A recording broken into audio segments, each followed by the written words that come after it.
मैं सर बसंत कुमार गुप्ता। जो डिस्कशन हो रहा था वो प्रश्नावली एक्सरसाइज 6.1 लाइन्स ऑन एंगल के बारे में चर्चा हो रही थी। ये कुछ बच्चों ने कहा था कि सर फिफ्थ और फोर्थ वो आगे हम आपको पढ़ाएंगे, तो उसमें परेशान होने की जरूरत नहीं है। फिलहाल जो इम्पॉर्टेंट है वो मैं आपको पढ़ा दे रहा हूँ, जिससे यूनिट टेस्ट में पेपर होगा उसी के कुछ क्वेश्चन आपको उसमें से आएंगे, तो इसलिए उसको पढ़ा दिया जा रहा है। तो चर्चा हो रही थी लाइन्स और एंगल्स के बारे में। तो हमने कल कुछ क्वेश्चंस बताया होगा, उम्मीद है आप लोगों को समझ में आया होगा, पहला दूसरा।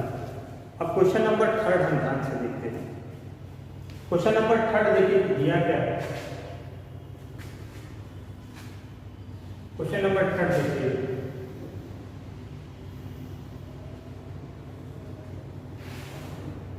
दिया है यहाँ पर, यह PQR का ट्रायंगल है।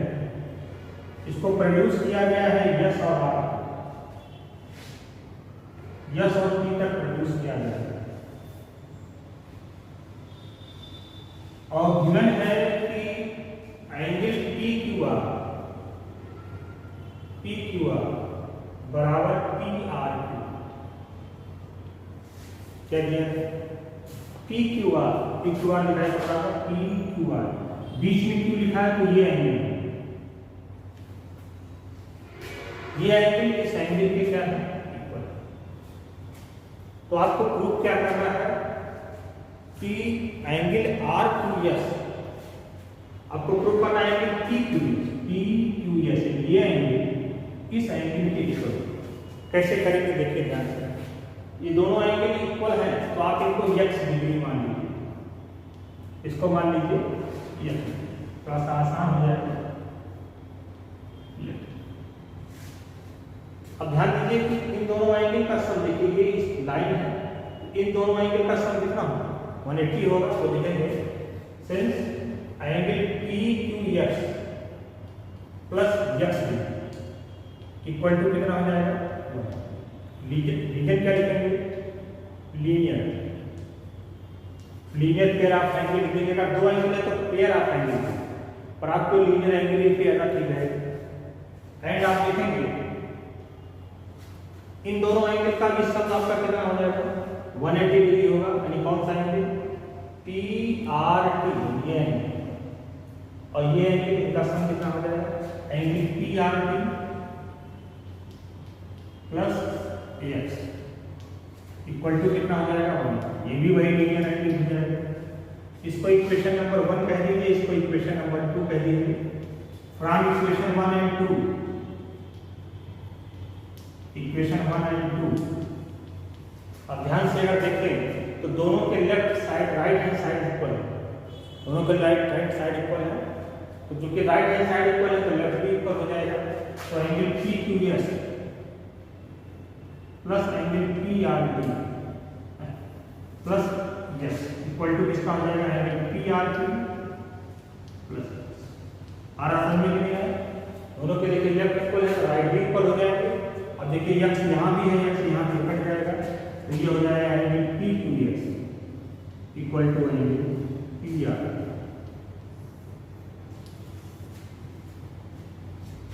आ रहा है?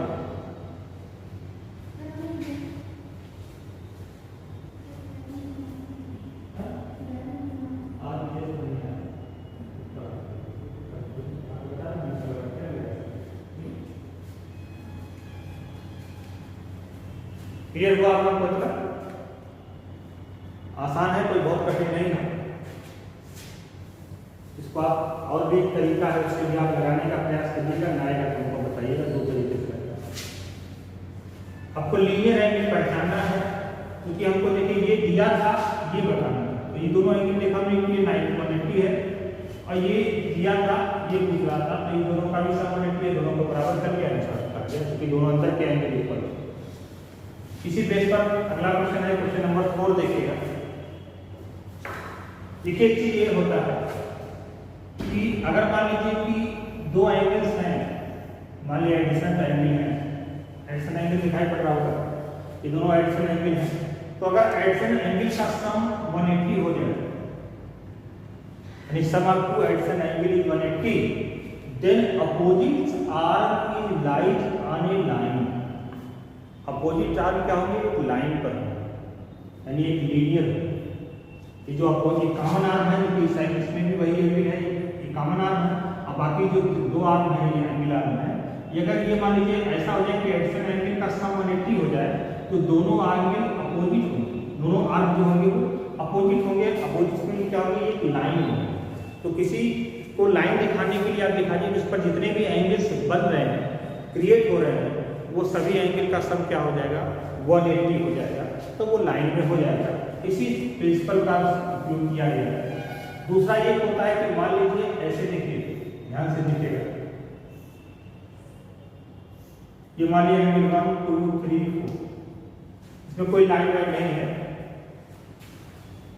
कोई लाइन में नहीं है। अब अगर इसको देखा जाए 1 2 3 4 इसमें देखिए कोई लाइन में नहीं है। तो अगर चारों एंगल को देखा जाए, सभी पांचों एंगल को सम किया जाए, तो कितने डिग्री है, कंप्लीट एंगल हो जाएगा। कंप्लीट मतलब 360 हो जाएगा। 1 2 3 4 5 इनका सम कितना हो जाएगा, 360 यानी कंप्लीट एंगल हो जाएगा। इसी बेस पर एक क्वेश्चन है, देखिए क्वेश्चन नंबर 4 है, ये दिया हुआ है।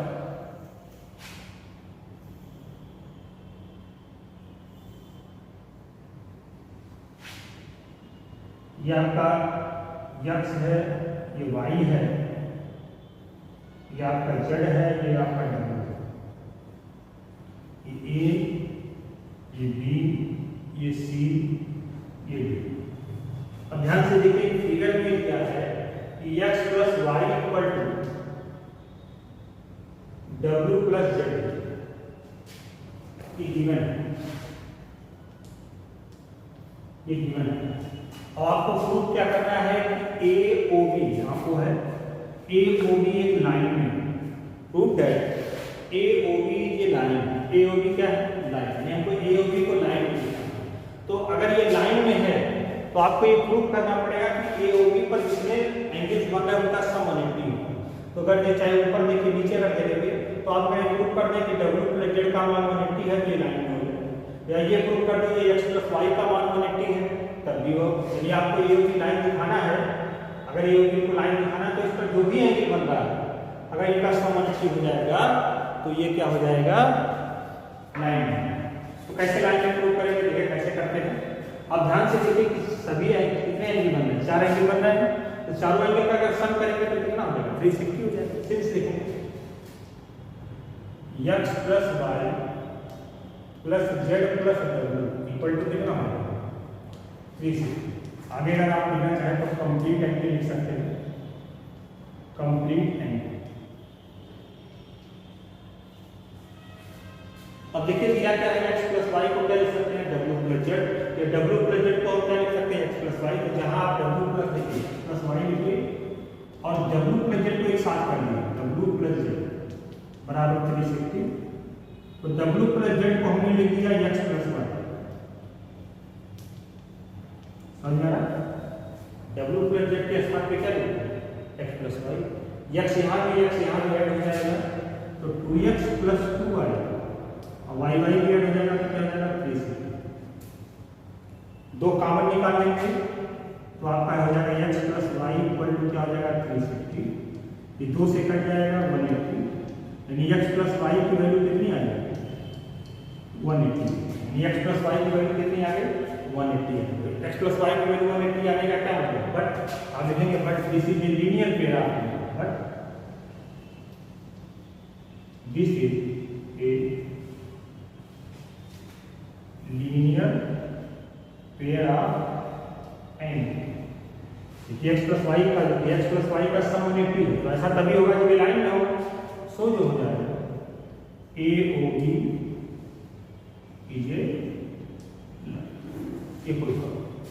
यानी किसी को लाइन दिखाना होगा, ए ओ बी को लाइन दिखाना है, तो आप क्या करेंगे, आपका टारगेट ये होगा कि इस पर जो भी एंगल बनेंगे उनका सम अगर 180 हो जाए तो वो लाइन में। ये आपको समझ में आ गया होगा। अब नेक्स्ट क्वेश्चन देखिए,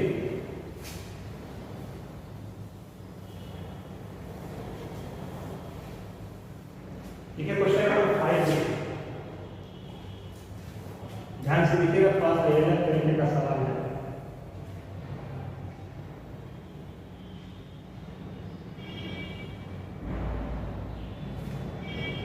क्योंकि जब प्रैक्टिस करेंगे तो आपको ज़्यादा समझ में आएगा।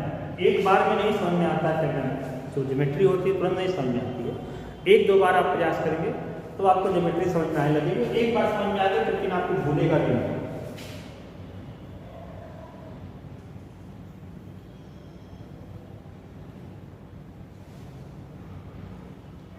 यहाँ आपको दिया है कि गिवन है आपका कि POQ ये लाइन, POQ पे आपको लाइन में दिख रहा है रे OR वो 90 डिग्री है, परपेंडिकुलर है किस पर, PQ पर। OS इज अनदर रे लाई बिटवीन रे OP एंड OR। OS कोई रे है जो इस OP और OR के बीच में लाई कहीं कर रहा है।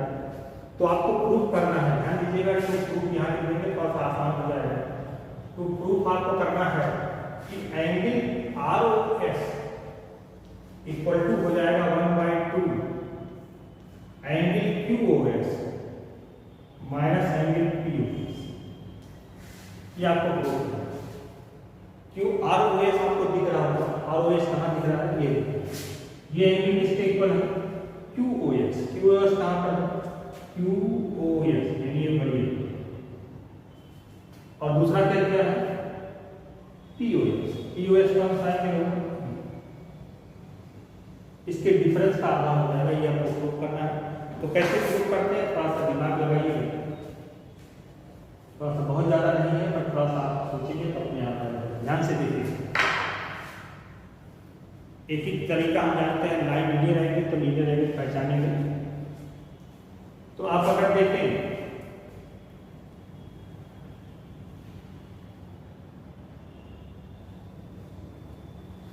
कि इन तीनों एंगल का, देखिए ये एंगल और ये एंगल, तीनों का सम कितना होगा, 180 होगा। हुआ कि नहीं? तो लिखेंगे एंगल लिखेगा एंगल POS प्लस ये एंगल प्लस इस एंगल को लिखो ROS। इसका प्रूफ करने जा रहे हैं, प्रूफ लिखा जाएगा सिंस एंगल POS ROS यानी POS ये हो गया, ROS ये हो गया, ये कितना है 90 है ना, प्लस 90 इक्वल टू कितना हो जाएगा 1।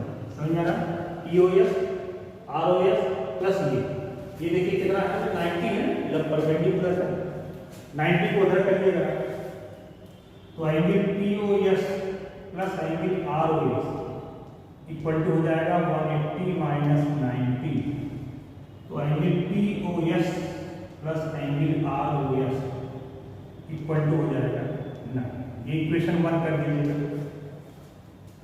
अब दूसरा हमको QOS मिलाना है, तो QOS देखो लाया है, POS आ गया, ROS आ गया, QOS लाना है। कैसे लाएंगे फिर उसी को देखेंगे, तो आपकी थोड़ा सा अलग तरीके से इसको लिखेंगे। अगर इसको हम हटा दें तो इन दोनों एंगल का सम कितना है 180। एंड देखेंगे एंगल क्या हो जाएगा QOS plus angle POS equal to क्या हो जाएगा 1। रीजन वही, कौन सा एंगल, लीनियर, इसमें भी वही था लीनियर एंगल, लीनियर। अब देखिए दो इक्वेशन बन गए, देखिए इनका ये इक्वल टू 90 है, ये इक्वल टू 180 है, दोनों बराबर तो है नहीं। तो ऐसा भी कर सकते हैं, इनको आप डिवाइड कर दीजिए। इनको आप जब डिवाइड करेंगे फ्रॉम इक्वेशन 1 एंड 2, इनको डिवाइड कर देंगे थोड़ा सा आ जाएगा फ्रॉम इक्वेशन 1 एंड 2। अब 2 में 1 को या 1 में 2 को डिवाइड कर देंगे, तो पहले हम 2 को 1 से डिवाइड करते हैं, तो इसको इससे डिवाइड करेंगे तो क्या आ जाएगा angle QOS plus angle POS upon angle ROS POS plus angle ROS। डिवाइडेशन में क्या होगा, लेफ्ट को लेफ्ट के साथ डिवाइडेशन होता है, राइट का राइट के साथ डिवाइड होगा। ये 180 बटे क्या हो जाएगा 90 और 90 दूजा 180 हो गया। क्रॉस मल्टीप्लाई करिएगा, अपॉन 1 करके क्रॉस मल्टीप्लाई करिएगा तो कितना आ जाएगा, इस 2 का इससे मल्टीप्लाई करेंगे तो 2 angle POS plus 2 angle equal to हो जाएगा QoS और ये हो जाएगा PoS। दिख रहा है सबको? अब इसको थोड़ा सा और आगे कर देते हैं।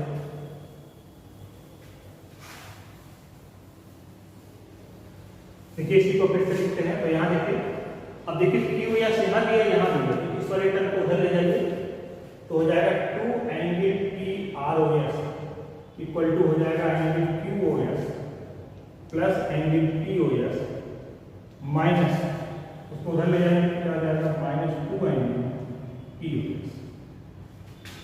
तो 2 एंगल ROS इक्वल टू होगा एंगल QoS। अब यहाँ देखिए PoS यहाँ भी है, PoS यहाँ भी है। यहाँ 2 एंगल PoS है, यहाँ PoS तो सेपरेट होगा, तो यहाँ देखिए 1 लिखा हुआ है। तो -2 में 1 सब्ट्रैक्ट करेंगे तो कितना आ जाएगा माइनस एंगल PoS। तो ROS की वैल्यू निकालेंगे तो ROS इक्वल हो जाएगा angle QoS minus angle PoS अपान कितना हो जाएगा। इसको थोड़ा व्यवस्थित भी लिख सकते हैं। ROS इक्वल हो जाएगा, इसको 1/2 करके ब्रैकेट में लिख दीजिए। बात वही पड़ेगी, आप ए लिखेंगे तब भी सही माना जाएगा। QoS minus angle PoS। आगे तो ये क्वेश्चन नंबर आपका 5 था। अब अगला क्वेश्चन आप 6 है, तो इसको आप लोग स्वयं ट्राई करिएगा, नहीं आएगा तो पूछ लीजिएगा। और ये चैप्टर 6.1 समाप्त हो गया है। इसके एग्जाम्पल्स आप जरूर देख लीजिएगा, एग्जाम्पल इसके इंपॉर्टेंट है। और अगर एग्जाम्पल्स नहीं आता है तो उसको आप बताइएगा तो मैं आपको बता दूंगा अपने तरीके से, उसको सरलतम तरीके से, जो भी सिंपलेस्ट फॉर्म हो सकता है उसको मैं बताने का प्रयास करूँगा। तो आगे कल 6.2 की चर्चा होगी, उस कॉन्सेप्ट पहले आपको बताऊँगा, तब इसके बाद चर्चा होगी। तो आगे की चर्चा कल करेंगे। Thank you.